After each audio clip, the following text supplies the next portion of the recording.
और मेरे समाज के लोगों, किसी शायर ने लिखा था कि हालात के कदमों पे कभी कलंदर नहीं गिरता, हालात के कदमों पे कभी कलंदर नहीं गिरता, और टूटे भी सितारा तो कभी जमीन पर नहीं गिरता। हालात के कदमों पे कभी कलंदर नहीं गिरता, टूटे भी सितारा तो कभी जमीन पर नहीं गिरता। और गिरते हैं बड़े शौक से समंदर में दरिया, लेकिन समंदर कभी जाकर के दरिया में नहीं गिरता। आप समंदर हैं, आज आपने दिखा दिया कि आप समंदर हैं। आप विशाल समंदर, अपनी ताकत को पहचानिए, अपनी हिम्मत को पहचानिए, अपने जोश को पहचानिए, अपने जुनून को पहचानिए। और इसी प्रकार यदि आप एक रहे, ये डीएससी समाज आप एक रहा है, तो 2 दिन दूर नहीं कि ये आपका हक आपकी झोली में होगा। और हमें वो मंजर याद है 2008 का, जब देवीदास और हम भूख हड़ताल पे बैठे थे रोहतक में। उस अंदर हुड्डा ने, उस निर्दयी आदमी ने हजारों निहत्थे लोगों पर लाठियां चलवा करके हमारे लोगों को अपाहिज किया था, हमारी माताओं को, हमारी बहनों को लाठियां मार करके अपाहिज किया था।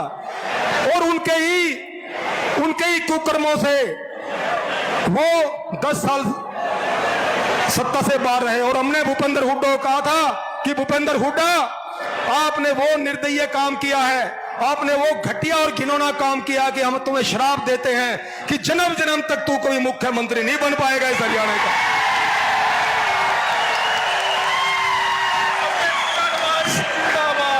और हम पूरे हरियाणा में हमने चाहे यथ यात्रा के माध्यम से और चाहे अपने अपने पूरे ग्रुपों के माध्यम से हमने अलग जगह रखी है। और मैं एक विनती आपसे, एक पैर पे खड़ा होकर के, एक टांग पे खड़ा होकर आपसे हाथ जोड़ के निवेदन करता हूं, आप एक बार हाथ खड़े कर लें। समाज के लोगों, आपके लिए हमने त्याग बलिदान किया, 18 साल खपा दिए, 6.5 साल जेलों में बिता दी, हरियाणा की 6 जेलें काटी हैं। धरना, जुलूस, प्रदर्शन, आमरक्षण, जेल यात्राएं, पद यात्राएं, एक बार दूर हाथ खड़े कर लो सभी मंच के लोग भी। वो ये दर्द बोल रहा है सीने में, कोई राजनीति नहीं है, ये दर्द बोल रहा है। जहां तक भी आपकी आवाज जाए, अपने रिश्तेदारों में, भाईचारे में हाथ जोड़ के बोलना कि कांग्रेस को वोट नहीं देंगे।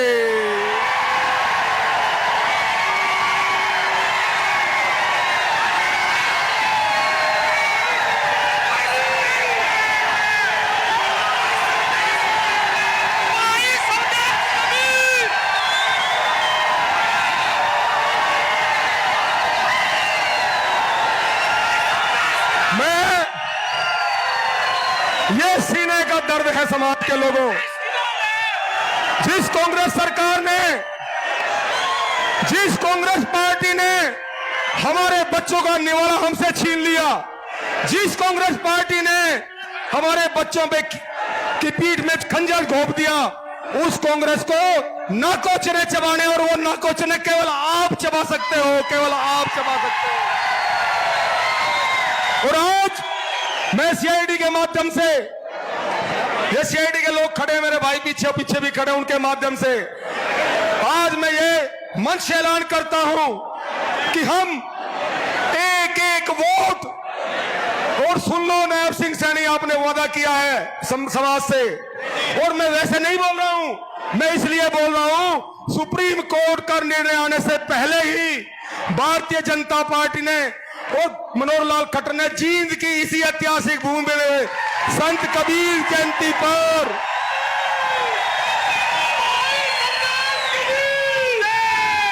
जींद की इसी ऐतिहासिक भूमि पर सुप्रीम कोर्ट के निर्णय आने से पहले ही आपको शिक्षा में करके दिया है। आज आपके बच्चों को जेबीटी में, ओटी में, बीएड में, इंजीनियरिंग में, डॉक्टरी में, पीजी कोर्सेज में एडमिशन मिल रहे हैं। और जिस सरकार ने हमें सुप्रीम कोर्ट के निर्णय आने से पहले ही आधा हक दे दिया, और मुख्यमंत्री से 3 सत्र की वार्ता हमारी हुई है, और मुख्यमंत्री ने, मैं झूठ नहीं बोलता, अगर झूठ बोलूं तो यहीं पे दफन हो जाऊं, समाज के लोगों, कोई त्याग और बलिदान और कुर्बानी की है, कभी कुछ नहीं मांगा। मुख्यमंत्री ने रोहतक के अंदर 1 घंटा हमारी बात हुई नायब सिंह सैनी से, और मुख्यमंत्री ने एक टांग पे खड़ा होकर के कहा था, मुख्यमंत्री ने कहा था नायब सिंह सैनी ने हमारे सामने 100 लोगों के बीच में, कि आप स्वदेश जी कबीर साहब, मैं कबीर साहब की कसम खाए कहता हूं, सरकार बनते ही पहली कलम से आपका डीएससी बहाल करूंगा।